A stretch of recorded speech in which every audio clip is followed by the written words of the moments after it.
It is time for the Writer's Block, our weekly look at sports, and this week it's all football. I'm Jenny Carlson here in the studios of the Oklahoman, joined by Cedric Golden in the studios of the Austin American-Statesman. Hello, dear friend. What's up, Jay Carr?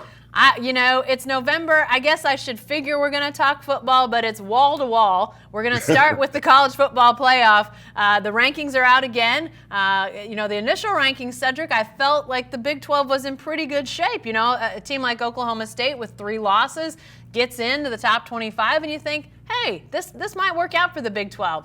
But now we see Baylor slipping 13th. They're the lowest undefeated team in the rankings.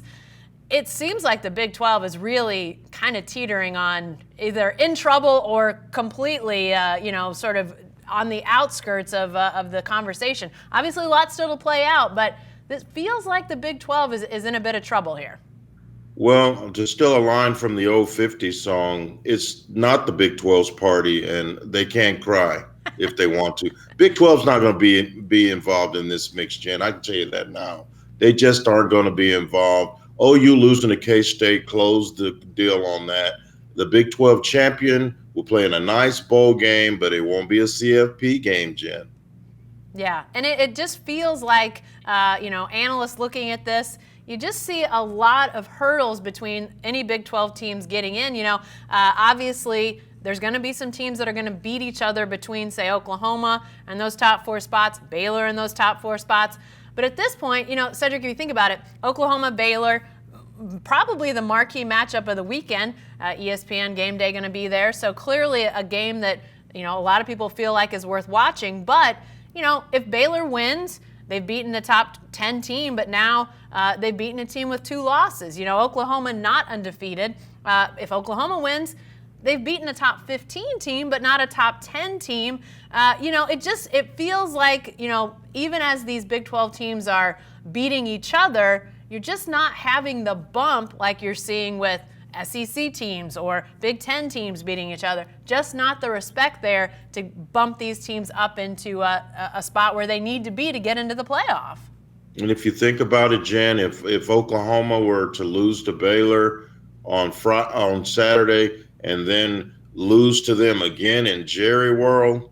If Baylor runs the table, that's an interesting concept, but their weak schedule at the beginning of the season will probably bite them in the butt. I don't know that Baylor's going to run the table. I don't think they're going to beat OU in Waco. So I just believe that the Big 12, OU losing to K-State killed the Big 12. Texas not being very good didn't help OU's cause. Yeah. If OU beats K-State and Texas is a 1 or 2 loss team instead of a 3 loss team, maybe OU's up there in 4th or 5th, tied with Georgia and Bama. But here's what I know. LSU just conquered their biggest hurdle. They whooped Alabama like they stole something. So LSU's going to get in. Ohio State is the best team in college football, in my opinion, the most complete team. And Chase Young will be back, the defensive end who's on a suspension. Clemson has a very weak schedule. The ACC is crap this year, so Clemson's going to get in. Then you got that 4th spot. You got 9-0 Minnesota. You got Bama. You got Oregon. You got Utah. That 4th spot, I hate to say it, is if that goes to Alabama, I'm just going to have to call for an investigation. I don't want Alabama in there this year. I'm sorry. And Georgia lost to South Carolina, which lost to App State. So come on. Yeah. So Georgia has no business in that thing either. Yeah, it's going to be interesting to see how it all shakes out. Pretty clearly to me, the committee is, yes, losses are, a black mark against you. But to me, it's pretty clearly who you've beat. Have you beat enough quality opponents? Have you beat top 10 teams? Have you beaten top 20 teams? Those are really the questions that the committee is leaning heavily on. And, Cedric, you mentioned it. Baylor having a bad non-conference run. And truthfully, when you look at these conferences, yes, there's some teams within the Big 12 hurting each other. But the thing that keeps biting the Big 12 is, A, either, lackluster schedules in the non-conference, or B, not beating those marquee teams in your non-conference. I mean, you mentioned Texas, Cedric, and I don't want to put it all on Texas, but it looked vastly different if Texas had beat LSU. There's some other teams that had some opportunities to win marquee non-conference games and didn't. Right now, the Big 12's really their best non-conference win is K-State over Mississippi State, and Mississippi State is nowhere in the conversation in the SEC. The Big 12 has to beat those non-conference marquee teams when they get the chance, and they just haven't done it. Not this year, and really not over the last few years. No, they haven't. OU carries that banner, and we remember when Texas beat Notre Dame here in Austin, and I think it was Joe Tessitore said Texas was back, and they were back to the tune of 5-7. So we didn't know that Notre Dame was horrible back then. So they've won a couple of marquee games. OU always plays a good non-conference schedule and holds its own in those games. But the Big 12, Texas was its big chance. Texas knocks off LSU in week 2. Then we're talking, Jen. Yeah. And maybe Texas is more confident. Maybe that gives them the confidence to go in and win in Dallas, but it didn't. What you see is a 6-3 team that's nowhere near the rankings, and teams like OU are suffering as a result. Yeah. A win over Texas is not a big deal this year in the Big 12. Yeah, I mean, it's been entertaining, or at least for me, Cedric, to watch as, these different Big 12 teams have beat each other, and, to see Baylor emerge. It's only been 2 years since they won one game in Matt Rule's first season in Waco. So their turnaround has been dramatic. There's been so many close games. There's been overtime games. We saw the nail biter between Oklahoma and Iowa State. I mean, we've been entertained by the Big 12. But at the same time, it hasn't helped their playoff hopes in the least. So I think that this latest ranking really bodes poorly for the Big 12. Even if you do have a Baylor win out or an Oklahoma win out, I just don't see how it's going to happen. It feels very, very hard, the road between where they are now and one of those top 4 spots. All right, let's move on. I said football. Segment 2, we aren't straying from the pigskin, but we're talking about Colin Kaepernick. And Cedric, the sort of cast-off, he has been cast-off quarterback, led the charge, if you will, with the protests, the silent protests during the national anthem. Then essentially blackballed from the NFL, was out of football for the last 3 years, but he is doing a private workout this weekend for NFL teams. The league has set this up. Is this a legit shot for him to get back in? Is this a PR stunt? What do you see in this whole setup with Colin Kaepernick? I think it's a legit shot for him to get in, and I think it's a PR stunt too. And I think if he throws well, which I expect him to, this is not going to be about Colin Kaepernick's physical ability, Jen. They're going to have Colin Kaepernick in a room with the lights and the big white lights going over, like in a train station, like an interrogation. They want to see what's inside Colin's head. They go, Colin, you're going to still be kneeling and putting the pigs on your socks and supporting Fidel Castro and ripping in this people like that. And to me, Colin Kaepernick will be viewed a lot more friendlier in 20 years than he is now. Yeah. He laid down his career for a concept. Black men were getting shot by cops, unarmed black men shot by cops, and he stood up for it, and it cost him his livelihood. Yeah. Just like it cost Muhammad Ali his livelihood when he refused induction into the Vietnam War. So what happens now is Kaepernick, who hasn't made a peep about it, hasn't complained.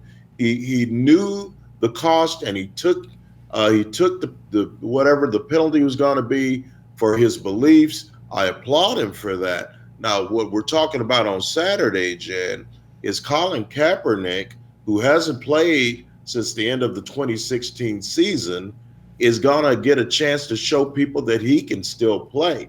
He threw 72 touchdowns and only 30 interceptions in his NFL career and led the 49ers to the Super Bowl in 2012.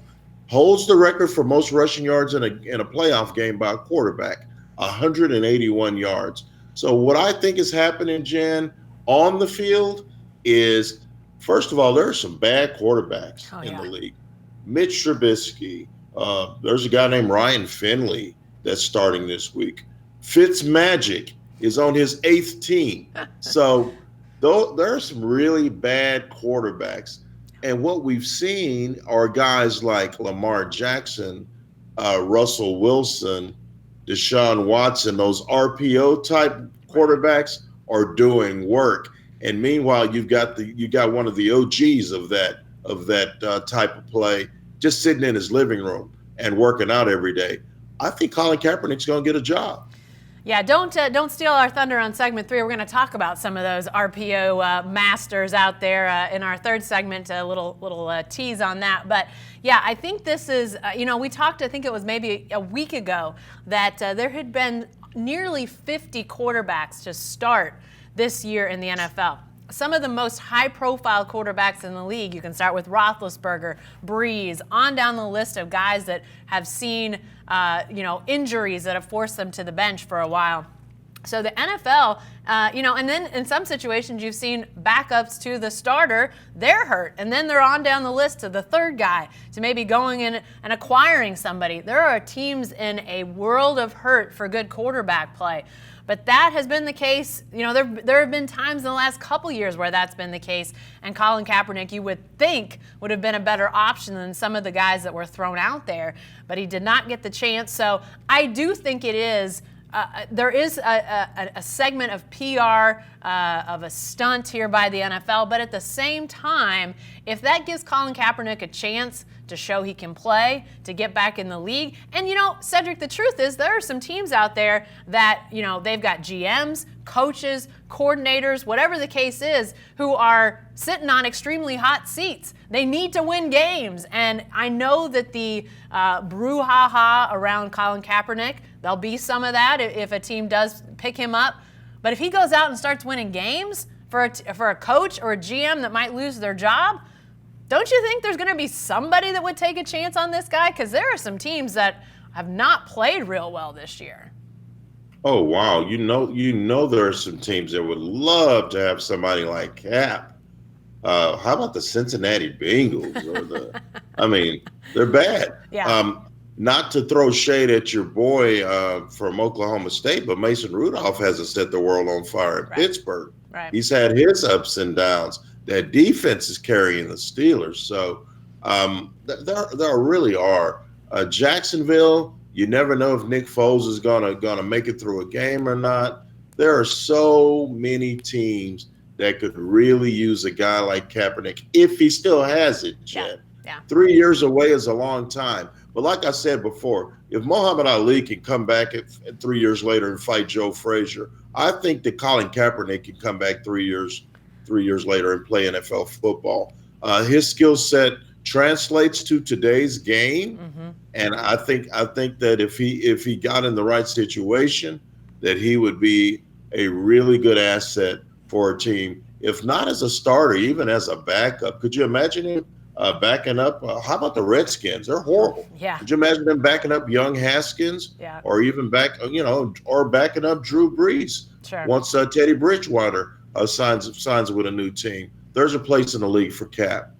I think the big question for me, Cedric, is if a team does pull the trigger and sign Colin Kaepernick, what will the fan reaction be? We saw the Nike campaign, I guess, a year or so ago, definitely caused some ruffled feathers. There were some people that said goodbye to Nike. But, Cedric, there were also a lot of fans that said, thank you for standing up with this guy. Thank you for being a voice for him and letting him, be out there and be a voice for change in some really serious issues in our country. I guess we don't know what the fan reaction is going to be. It'll be divided for sure, but that's going to be interesting too, because what you said at the start is dead on, Cedric. The fact that a lot of these teams are going to want to know about the non-football stuff with Colin Kaepernick too. That's as much an issue. What is the fan reaction going to be? Is there any way to possibly know what it might be if a team picks him up? Oh, I can tell you in a lot of circles, they're going to be angry because they're such great Americans, Jen. They don't want him desecrating what that flag represents. The military, there's some military guys that took it the wrong way. And some of these people that are complaining the most are the same people that won't even take their hat off. Yeah. while the national anthem is playing. I look around, Jen, and I see them. I saw some last night at the Texas basketball game. Yep. Some of these same people are the same ones. Do you think that when they're sitting in their lazy boy on Sunday afternoon, getting ready to watch the NFL and the national anthem plays, do you really think they jump up out of their seats, or do they chug another Natural Light and wait on the commercial to come on? So I don't like the fake patriotism of it all. There are some people that are legitimately PO'd that he knelt during the national anthem. But can I speak to you as a black man in America, Jen? Sure. He represented some of my beliefs. Jen, if you get pulled over by the cops, the first thing you're thinking is, oh, man, I hope I don't get a ticket. The first thing I'm thinking is, man, I hope I get a ticket and live to tell about it. Yeah. That's what happens to me if I'm in a city where I'm not comfortable and someone doesn't know me. In Austin, I've been pulled over and the cops go, "Oh, you're Cedric Golden. Yeah, slow down next time." But in Houston or Dallas or Chicago, I mean, I'm just another brother driving a nice car. So to me, I think he stood up for something he believed in.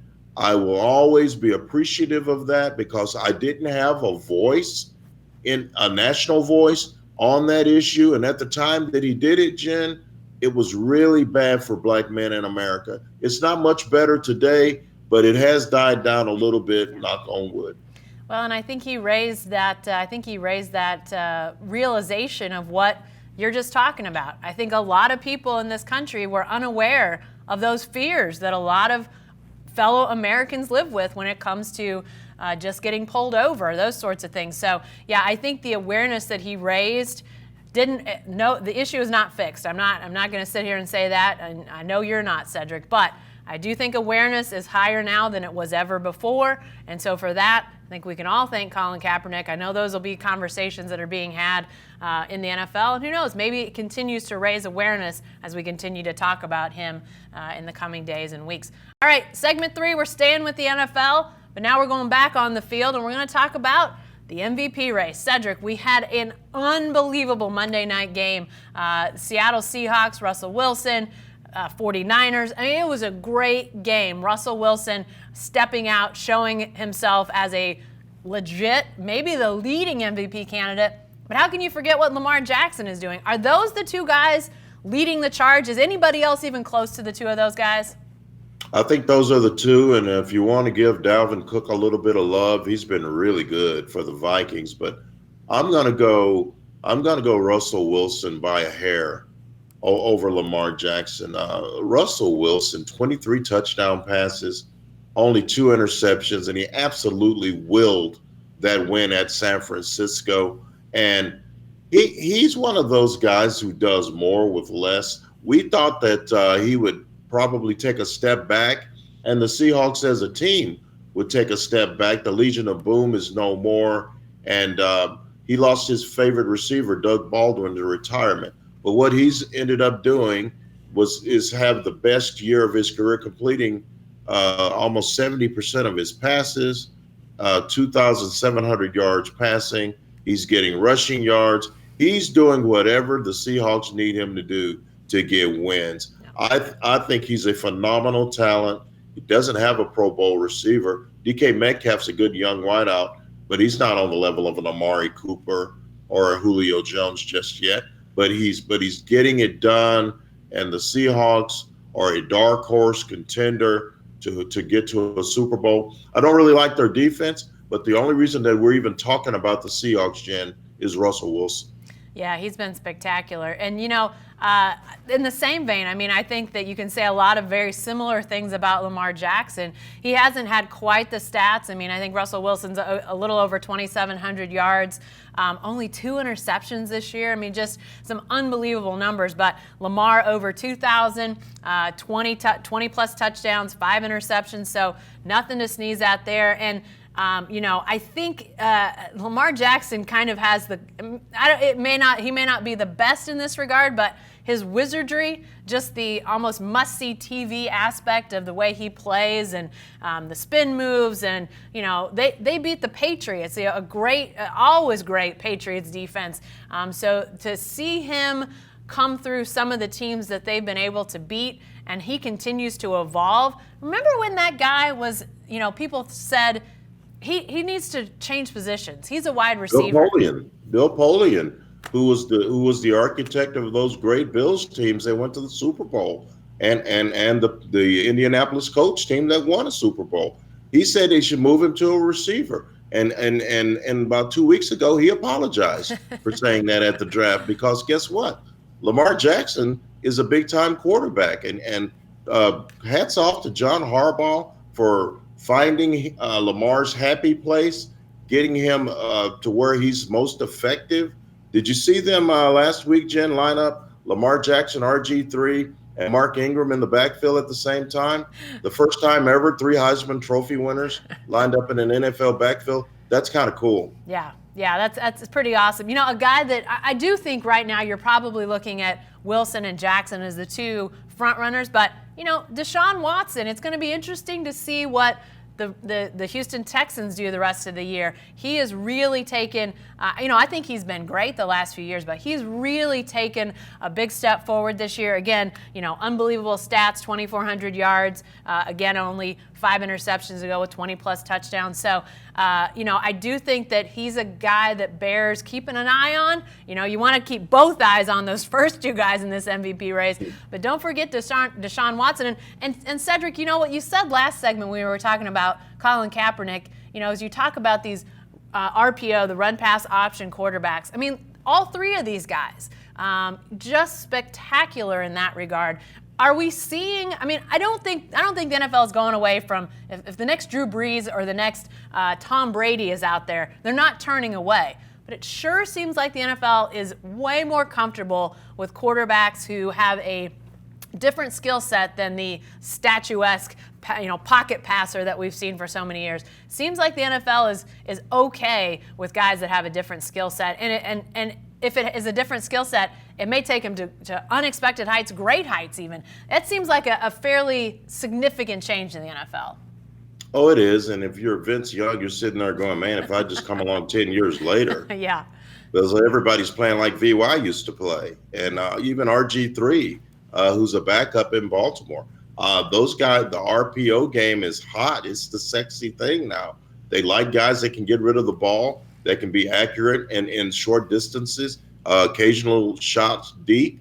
And I think it's the new wave. But I will say this: there's still some very talented pocket type passers like a Patrick Mahomes, sure, who I think is this generation's Dan Marino, or even somebody like Baker Mayfield. So I think Baker is going to figure it out eventually. Mm-hmm. But Baker would prefer to be in the pocket, but he can get out and scramble as well. These old cats, the Phillip Rivers, the Big Bens, the Tom Bradys, Drew Brees, the guys of that ilk, they're on the way out, Jen. They can't play forever. Aaron Rodgers is 36 years old. They can't play forever. And when those guys are gone in the next 2 to 3 seasons, what you're going to see is like 90% of the NFL quarterbacks are going to be RPO guys. Sam Darnold's not an RPO guy. Daniel Jones is not an RPO guy. But I'm telling you, it's the wave of the future. Dwayne Haskins is not an RPO guy. But most of these young quarterbacks coming into the game, they want a guy who can move and make things happen. You say they aren't going to play forever. I'm not sure Tom Brady agrees with you. I think he's... No, I know. I want to play to 45. Man, will you go home to your hot wife and let somebody else quarterback the Patriots? Good Lord. He's not ready to do it yet. Not happening yet, but we'll see. Fun stuff. Great talk this week. We'll have lots more next week. Who knows? We may even talk about something other than football. But doubtful. Don't count on it. We'll see you next week. Hope you come join us again.